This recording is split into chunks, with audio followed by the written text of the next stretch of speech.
This segment sponsored by Foster Financial.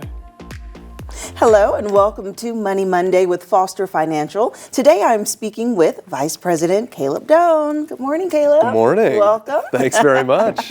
Yes. Okay. So right now we are completely immersed in tax season. So people are thinking about all types of ways that they need to really figure out their money, how to make their money work for them, and also strategize. So what tips do you have for us today? Yeah. So people are starting to get all those 1099s and W-2s in the mail. They always seem to come later and later every single year. It seems like you're just waiting on people to send you these forms. But one of the things we think about a lot at our firm is, not only the investment side of things, which of course we take care of for clients, we actively manage their funds, but we kind of had this added service too of tax strategizing for all of our clients. So we like to see where could we possibly save you money when it comes to your finances. And most of the time, this isn't being done for clients because their investment advisor is saying, hey, maybe that's more of the CPA's job, but the CPA says, hey, I'll file your returns, but I'm not really looking at your statements to see where you could possibly save money. So that's where we kind of stick our hand up and say, hey, we will take care of this for you. We're happy to do it. Yeah, and now is the time to start evaluating it because we're in February. Tax deadline is April. Yeah. And though that seems like it's not too far away, it comes quick. Oh, yeah. Absolutely. Oh, no. Okay, so how are ways that people can actually save money? Yeah, there's a whole host of them. And typically, no matter whether you're younger or older, retired or still working, there's likely something that can be done to help you save taxes over the course of your life. A lot of times, people are most focused on saving the most amount of taxes this year, right? So they're saying, hey, I'm filing taxes for 2024. How do I get the biggest return? We kind of change the conversation a little bit and say, okay, how can we save you the most taxes over the course of your life? Does it actually make sense to pay a little bit more now to save even more later on? And that might be the case for people. So, we do things like Roth contributions, Roth conversions, qualified charitable distributions, tax loss harvesting. There's just this whole list that we kind of take clients through. There might even be donation strategies that we use for clients. There's a lot of things that we look at, and typically there's something that applies to everyone. Okay, and I'm sure people kind of get confused with all the different ways, especially how it applies to them.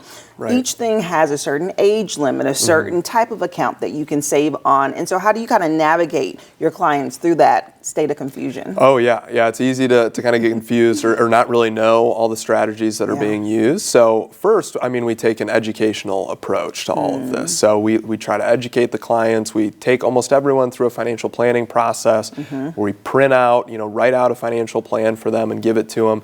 And that has a lot of education in it on the different types of tax strategies that we'll be using for them. And also, we try to bridge the gap between the financial advisor and the CPA.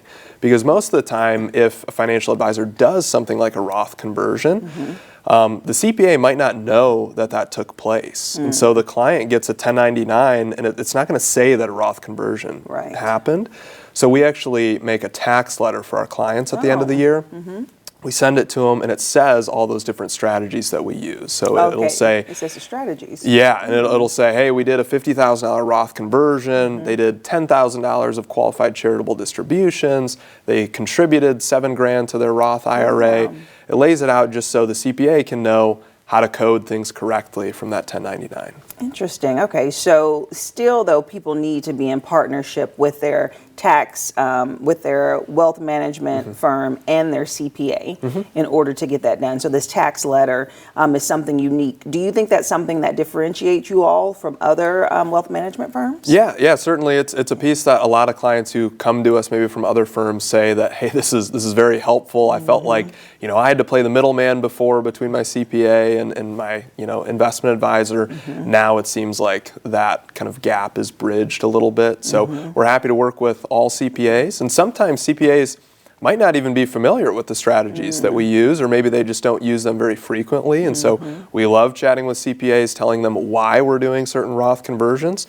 And sometimes it makes them realize, hey, this could be a really great thing for some of my other clients, and there can be a really good relationship there. And then on the flip side, so that's like now taxes are coming and then you're looking at what your contributions were.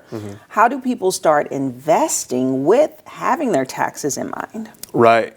Yeah, I mean, there's kind of a lot of different strategies we use for that. That's kind of a contribution strategy going forward. And one of the main things that we look at is when somebody's working, should they be contributing Roth to their 401k or should they be contributing pre-tax or kind of traditional to their 401k? Okay. And it's different for everyone. It kind of depends on what your tax bracket is now, what it will be in retirement, when you plan to retire. Sometimes those folks that are retiring earlier might need a heavier Roth strategy.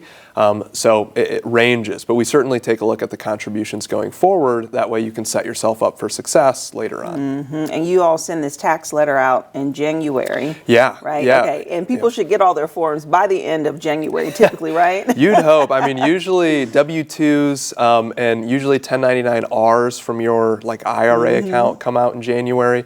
I've seen a lot of brokerage accounts not have the 1099 come out until mid-February, sometimes late February. Okay. Sometimes there's corrections that get sent out later. I mean, a good rule of thumb could be get all your tax docs, bring them to your CPA, and tell them, here's everything, but maybe wait until early April to file it just in case we get something else in the mail. That can sometimes save a headache. Okay, that's a good tip. Thank you so much, Caleb. Yeah, Good thank to you. see you. And if you would like more information about Foster Financial, we'll have their phone number listed below. You can give them a call for your complimentary consultation. And now is the best time to get all your documents in order. And I'll see you after the break. This segment sponsored by Foster Financial.